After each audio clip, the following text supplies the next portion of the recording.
بسم اللہ الرحمن الرحیم۔ السلام علیکم۔ جنت کے نظارے کیسے ہوں گے؟ جنت میں پہلا لمحہ، پہلی رات اور پہلی صبح کیسی حسین و خوبصورت ہوگی۔ لوگ حساب و کتاب سے پارے ہو جائیں گے۔ ذرا سوچئے، جنت میں ابتدائی لمحات کتنے دلکش ہوں گے۔ جب ہم نہر محلات، جنتی پل خیمے، سونا، موتی اور ریشم دیکھیں گے، جب ہم اپنے ان عزیز و اقارب سے ملاقات کریں گے جو عرصہ دراز پہلے فوت ہو گئے تھے اور ہماری نگاہوں سے اجلتے، جب نیکوکار بیٹا اپنے ماں باپ سے ملے گا اور والدین اپنے ان بچوں سے ملاقات کریں گے جو بچپن میں ہی فوت ہو گئے تھے، اور بھائی اپنے بھائی سے ملے گا جو اس سے ملاقات کی خواہش رکھتا ہوگا، جب ہم مریض کو شفا یاب دیکھیں گے، غمگین کو مسرور، بوڑھے کو جوانی کی حالت میں دیکھیں گے، اور کیسا حسین منظر ہوگا کہ جب ہم انبیاء کرام علیہ السلام سے ملاقات کا شرف پائیں گے، صحابہ کرام رضوان اللہ علیہم کو سلام پیش کریں گے، شہداء اسلام کی زیارت کریں گے اور جاگتی آنکھوں سے فرشتوں کو دیکھیں گے۔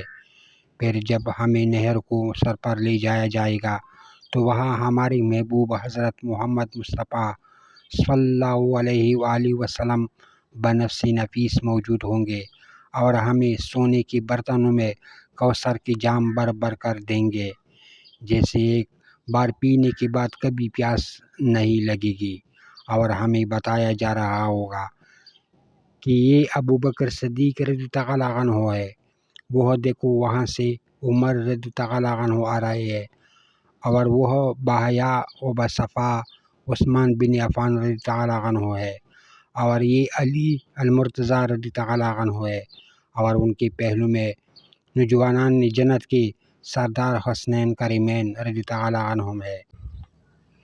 اور ہمیں بتایا جائے گا کہ وہ مفسر قرآن عبداللہ بن عباس رضی اللہ عنہ ہے، اور جو اس درخت کے نیچے ہے وہ خالد بن ولید رضی اللہ عنہ ہے، اور یہ کثیر الروایات صحابی ابو ہریرہ رضی اللہ عنہ ہے۔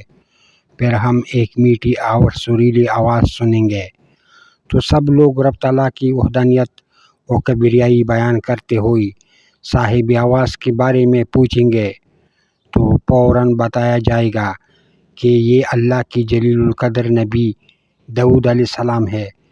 پھر جب ہمیں ہمارا خالق و مالک جل جلالہ ارشاد فرمائے گا، اے جنتیوں، ہم عرض کریں گے، اے ہمارے رب، ہم تیری خدمت و بندگی میں حاضر ہیں۔ اللہ تعالیٰ فرمائے گا، کیا تمہیں کسی اور چیز کی طلب ہے جو میں تمہیں عطا کروں؟ ہم عرض کریں گے، اے ہمارے رب، ہم اس سے بڑھ کر اور کیا مانگے کہ تو نے ہمارے چہروں کو روشن فرمایا، ہمیں جنت میں داخل کیا اور ہمیں جہنم سے نجات بخشی۔ پس اللہ رب العزت حجاب اٹھائے گا اور ہم دیدار الہی سے مشرف ہوں گے۔ تب ہمیں پتہ چلے گا کہ جنت کی سب سے عظیم نعمت تو اللہ تعالیٰ کا دیدار ہے۔ دیدار الہی کا منظر کیسا حسین ہوگا جب رب تعالیٰ ہمیں فرمائے گا، آج میں نے تم پر اپنی رضا واجب کر دی، اس کے بعد میں تم پر کبھی غضب نہیں فرماؤں گا۔ یا اللہ پاک، اپنے خاص رحمت سے ہمیں پیارے بندوں میں شامل فرما، ہم سے راضی ہو جا، ہمیں دین، دنیا اور آخرت کی تمام بلائیاں عطا فرما، ہمارے لیے دین اسلام پر عمل کرنے کے توفیق عطا فرما، ہمیں دین اسلام پر استقامت عطا فرما، مرنے سے پہلے ہماری توبہ قبول فرما، اور ہمیں جنت الفردوس میں اعلیٰ مقام عطا فرما۔ آمین ثم آمین یا رب العالمین۔